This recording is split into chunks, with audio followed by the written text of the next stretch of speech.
Hello, Team Gerwell. You are flipping in fifth with me, Mrs. G.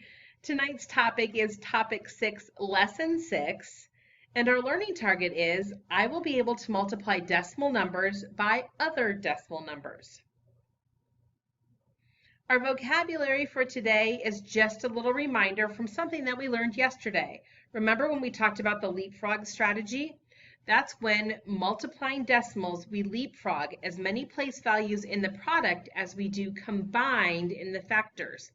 Tonight, I want you to underline that word combined because that is going to make all of the difference. And that's what's different between last night's lesson and tonight's lesson is that we have decimals in both factors instead of just one. So we need to combine them or add them together. So here's what we already know. Yesterday we did 4 6/10 times 12, or a decimal times a whole number.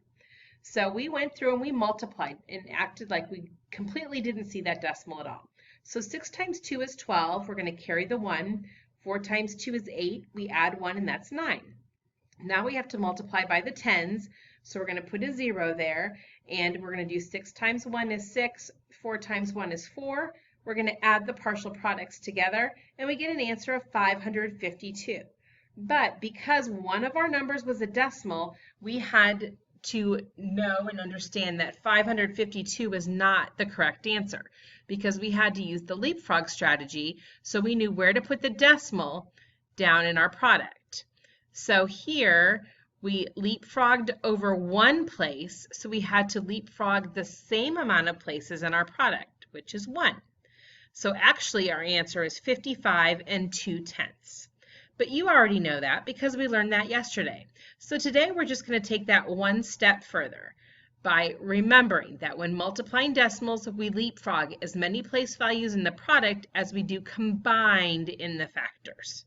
So we're going to have to add up all of the different places that we leapfrog in order to make sure that we leapfrog the same number in the product.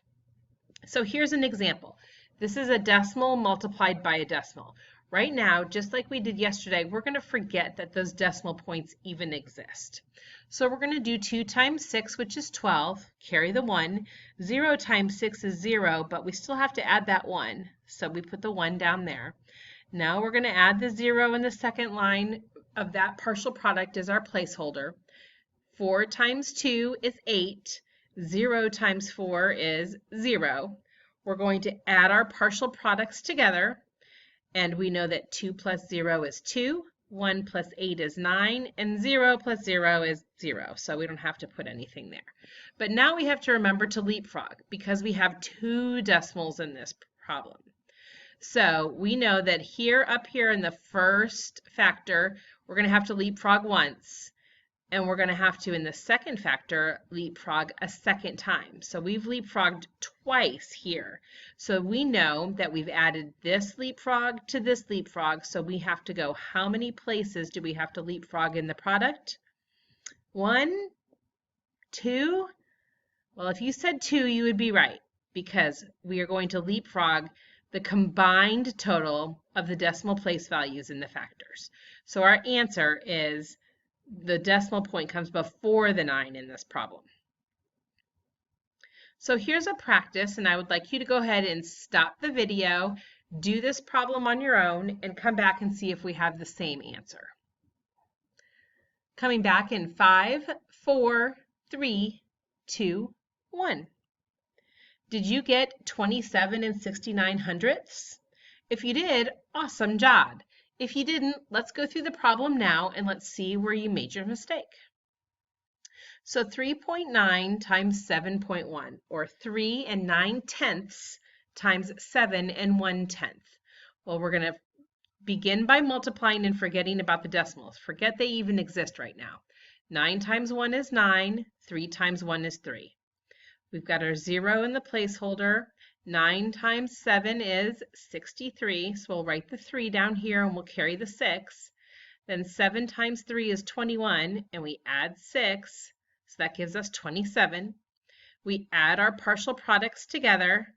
9 plus 0 is 9, 3 plus 3 is 6, and then we just bring the 7 and the 2 down because there are zeros here. We're still not done because we have to use the leapfrog strategy to figure out how many decimal places we need to move over in the product in order to place our decimal. So we look at the factors. So up here we leapfrogged once. Here we leapfrog a second time. So how many times do we leapfrog in our answer? 1, 2, 3. Well, if you answered 2, you would be correct. We combined the number of leapfrogs in the factors and we add those to the product. So we're going to go over 2 spots and place our decimal between the 7 and the 6. So now it's your turn to try. Here are 5 practice problems. I'd like you to pause the video, work out your problems, be sure you check them using Digital Root, and then come back and see if we have the same answers. Okay, coming back in 5, 4, 3, 2, 1.